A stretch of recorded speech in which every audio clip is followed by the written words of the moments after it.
الحمد للہ وکفی وسلام علی عبادہ الذین اصطفی اما بعد۔ آج کل وسیم رضوی کے ایک بیان اور سپریم کورٹ میں ایک درخواست دینے کا موضوع اس طرح سے سوشل میڈیا کا موضوع بنا ہوا ہے کہ ہر شخص کچھ نہ کچھ سلسلے میں کہہ رہا ہے، اخبارات میں بھی بیانات آ رہے ہیں۔ پہلی بات یہ ذہن میں رکھنا چاہیے کہ وسیم رضوی جس انسان کا نام ہے یہ بڑا خبیث الفطرت ہے، بدنیت ہے، طماع اور حریص قسم کا انسان ہے، بڑی خرد برد کرنے والا، شیعہ وقف بورڈ کو کھا گیا یہ انسان، اور اس کے خلاف تحریک زمانے سے چلتی رہی، کوئی نہ کوئی قصہ چھیڑتا ہے، اپنی شہرت کے لیے بھی ایسا کرتا ہے، اور جو شدت پسند عناصر ہیں ان سے قریب ہونا چاہتا ہے، اور یہ چاہتا ہے کہ کوئی نہ کوئی مسئلہ ایسا کھڑا کیا جائے جس سے مسلمانوں کو جس میں مشغول کر دیا جائے، چھیڑ چھاڑ کی جائے۔ اس لیے بہت سے موضوعات پر یہ چھیڑ چھاڑ کر چکا ہے، اور ہمارے ہاں عام طور پر یہ ہوتا ہے کہ جب کوئی بھی نئی بات ہوتی ہے تو فوراً ریاکشن شروع ہو جاتے ہیں۔ حالانکہ اگر گلی کا کتا بھونک رہا ہو تو اس پر ریاکشن کرنے والا جو انسان ہے، یعنی وہ بھی بھونکنے لگے یا چیخنے چلانے لگے یا کتے کو گالیاں دینے لگے تو اس کے بارے میں بھی پھر یہ بات سوچنی پڑتی ہے کہ بھائی اس کا بھی توازن صحیح نہیں ہے۔ جو اس قسم کا ایک معروف شخص ہے اور نہ وہ اپنی قوم میں قابل قبول ہے اور نہ دوسروں میں قابل قبول ہے، تو اس کے بارے میں اتنے اہتمام سے رائے دینے کا مطلب یہ ہوتا ہے کہ اسے اہمیت دی جا رہی ہے، اس کی بات کا نوٹس لیا جا رہا ہے۔ یہ بات بھی زیادہ بہتر نہیں ہوتی ہے۔ سب سے اچھا یہ ہوتا ہے کہ ایسے جو لوگ ہیں، بے شمار انسان ہیں مسلمانوں میں بھی غیر مسلموں میں بھی، جن کا کام ہی ہے بھونکنا اور جن کا کام ہے بے تکی باتیں کرنا، تو زیادہ بہتر یہ ہوتا ہے کہ اعراض کیا جائے، یعنی ایسا ہو کہ جیسے کچھ ہوا ہی نہیں۔ یہ ایک موقف ہوتا ہے، اور اس موقف کو اگر ہم اپنے سامنے رکھیں تو ہم یہ سمجھتے ہیں کہ زیادہ اچھا جواب ہوگا۔ حضور اکرم صلی اللہ علیہ وسلم نے جو طریقہ اختیار کیا تھا اور آپ کے صحابہ کرام نے جو طریقہ مکہ مکرمہ میں اور پھر مدینہ منورہ میں اختیار کیا کہ مکہ مکرمہ میں غیر مسلموں کی طرف سے نبی اکرم صلی اللہ علیہ وسلم اور اسلام و قرآن کے خلاف بے شمار گالیاں دی جاتی، بکواس کی جاتی اور عجیب عجیب طرح کی خرافات بکی جاتی، لیکن اس جواب میں نبی پاک علیہ السلام یا صحابہ کرام کسی ریاکشن میں مبتلا نہیں ہوتے تھے کہ اس نے یہ کہہ دیا اور آج اس نے یہ کہہ دیا، اس کے بعد پھر بیانات دیے جا رہے ہیں اور میٹنگیں ہو رہی۔ یہ کبھی ہم کو مکی زندگی میں نظر نہیں آیا اور نہ مدنی زندگی میں نظر آیا۔ مدنی زندگی میں یہ ضرور ہوا کہ جب بدماشیاں کسی کی بہت بڑھ گئیں تو بس اس کے ساتھ وہ رویہ اختیار کیا گیا کہ جس کے بعد پھر آواز سنی نہیں گئی۔ لیکن مکی زندگی میں خاص طور پر اور مدنی زندگی میں بھی عام طور پر جو کچھ بکواس کرتا تھا عبداللہ ابن ابی، یعنی خطرناک قسم کی باتیں وہ اور اس کے لوگ کرتے تھے، اور مکہ مکرمہ میں تو دوسرا حلقہ کرتا تھا،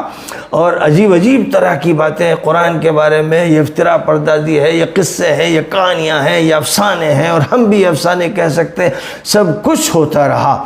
اور اللہ تعالیٰ اپنے کلام پاک میں بات ارشاد فرماتا رہا، ایک فیصلہ کن جواب دے دیا گیا، لیکن نبی اور صحابہ کرام کسی ایک شخص کو موضوع بنا کر اس پر اپنا وقت صرف نہیں کرتے تھے، بلکہ جو کام اپنا تھا، یعنی مثبت دعوتی کام، مؤثر طاقتور داعیانہ کام، اس کو وہ اتنی زبردست طریقے پہ کرتے تھے کہ جو مخالفین کے گھر تھے وہ پریشان تھے، یعنی چیلنج اسلام کا ہوتا تھا، دوسرا کوئی چیلنج اسلام پر مسلط نہیں ہوتا تھا۔ آج ہماری ایک کمزوری ہے، نفسیاتی کمزوری ہے کہ ہم مسائل کا علاج تو کر نہیں پاتے ہیں، لیکن بس بھڑاس نکالتے ہیں۔ بجائے اس کے ہونا یہ چاہیے کہ ہم اس طرح کے تمام خیالات کا خاتمہ کر دیں، اور وہ اپنی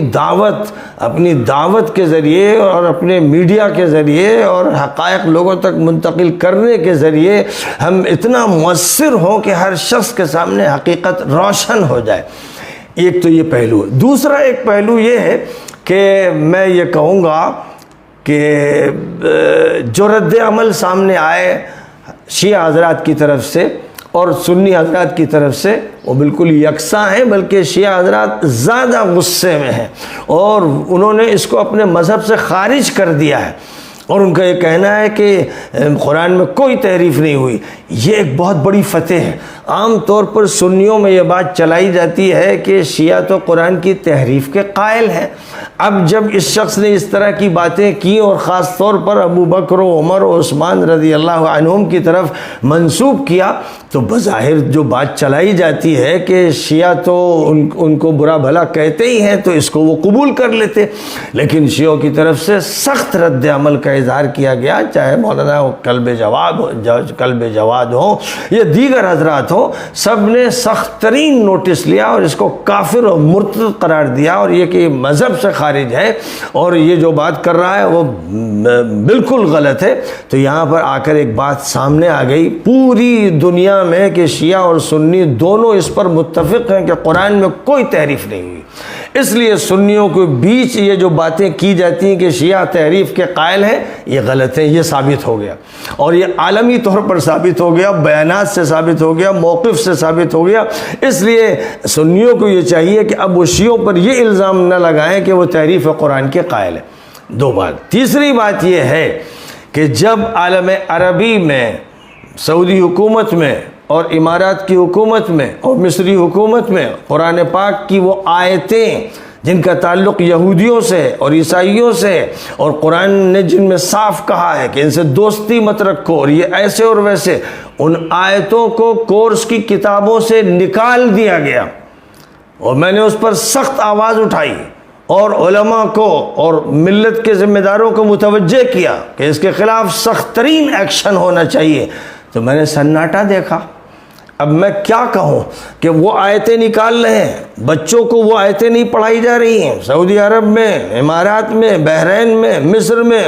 یہودیوں کے اثر سے اور ان سے تعلقات کی وجہ سے اور ان سے جو دوستی رچائی جا رہی ہے اور مذہب کو ایک قرار دیا جا رہا ہے، اس کے لیے قرآن پاک کی وہ آیتیں خارج کر دی گئی ہیں کورسز سے کہ جن آیتوں میں ذکر ہے یہودیوں اور عیسائیوں کی گمراہیوں کا، بدماشیوں کا، یہاں تک کہ امام حرم دعاؤں میں اب صہیونیوں کا اور صلیبیوں کا تذکرہ تک نہیں فرماتے ہیں۔ تو اتنے بڑے خطرناک انحرافات مرکز اسلام میں ہوتے ہیں تو یہ کہاں خاموش ہوتے ہیں؟ یہ ایک بڑا سوال ہے کہ وہ تو ایک پاگل و سن کی آدمی ہے، اس کے لیے تو بہت ہی متحرک و فعال نظر آ رہے ہیں، اور جہاں حکومتیں ہیں جو پوری قوم کو تبدیل کر دیتی ہیں، مذہب کا خاتمہ کر دیتی ہیں، جو نسلوں کو بگاڑ رہی ہیں، اور جو یہودیت اور صلیبیت کی جڑیں جزیرۃ العرب میں مضبوط کر رہی ہیں، ان کے خلاف جب بات کہی جاتی ہے اور میں للکارتا ہوں، پکارتا ہوں علماء کو اور مفتیوں کو اور دینداروں کو،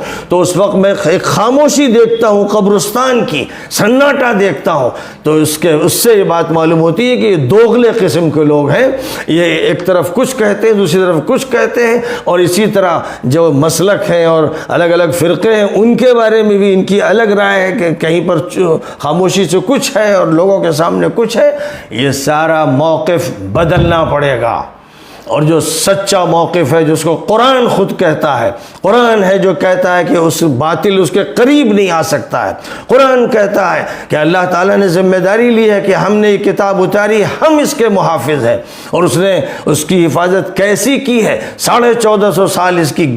دلیل ہے، اس کے شواہد جمع ہیں، لاکھوں بچے قرآن پاک کے حافظ ہیں، لاکھوں بوڑھے حافظ ہیں، لاکھوں جوان حافظ ہیں، اور رمضان المبارک آنے والا ہے، تراویح تراویح کی جو بہار ہوگی اس میں بچے بچے قرآن سنا رہے ہوں گے، تو دنیا کی کوئی کتاب بھی قرآن پاک کے مساوی نہیں ہے۔ ہر کتاب میں تحریف ہو گئی ہے، صرف قرآن ہے جس میں تحریف نہیں ہوئی، نہ لکھنے میں تحریف ہوئی، نہ حفظ میں تحریف ہوئی، نہ پڑھنے میں تحریف ہوئی، نہ تلاوت میں تحریف ہوئی۔ یہ ایک حق ہے جس حق کو بتانے کی ضرورت ہے، جس حق کو دکھانے کی ضرورت ہے۔ اور میں نے اس کا مطالبہ کئی مرتبہ کیا کہ جب تراویح ہو رہی ہو تو ہندو بھائیوں سے کہا جائے کہ آپ بھی آئیے اور مسجد میں بیٹھ کے صرف سنیے، دیکھیے کہ ہمارے چھوٹے چھوٹے بچے ہماری مذہبی اور آسمانی کتاب کو کس طرح یاد کرتے ہیں، یہ میسج ان تک منتقل ہو۔ ہمیں یہ سب کرنا چاہیے تھا، جو نہیں کیا گیا۔ اور دوغلا پن چھوڑ دیجئے، جو جرائم عالم عربی میں ہو رہے ہیں ان کے بارے میں بھی اسی طرح سخت بولیے، سخت لکھیے، سخت مطالبہ کیجئے۔ اور رہ گئے یہ وسیم رضوی ٹائپ کے لوگ جن کا کام بھونکنا ہے، ان کے بھونکنے پر متاثر ہو کر نہ بھونکنے کی ضرورت ہے اور نہ بہت زیادہ چیخ و پکار کی، ان کی کوئی حیثیت نہیں، نہ سپریم کورٹ میں سنی جائے گی اور نہ اس کے مطابق کوئی عمل ہونے والا ہے۔ ایک اپنی جگہ پر ٹھوس حقیقت ہے، کھلی حقیقت ہے جس کا سب کو مشاہدہ ہے۔ بڑی خوشی کی بات یہ ہے کہ تمام شیعہ بھی اس پر اور تمام سنی بھی اس پر متفق ہے کہ قرآن میں کوئی تحریف نہیں ہوئی۔ یہ ایک بڑی فتح ہے، یہ عالم اسلام میں ایک بڑی فتح ہے۔ کم از کم یہ جو نکات ہیں ان نکات پر اتفاق ہونا چاہیے، اور بلا وجہ جو الزام لگایا جاتا ہے شیعہ بھائیوں پر کہ وہ قرآن کی تحریف کے قائل ہیں، اس طرح کی الزام تراشیوں سے بھی پرہیز کرنا چاہیے اور زبان بند کرنا چاہیے۔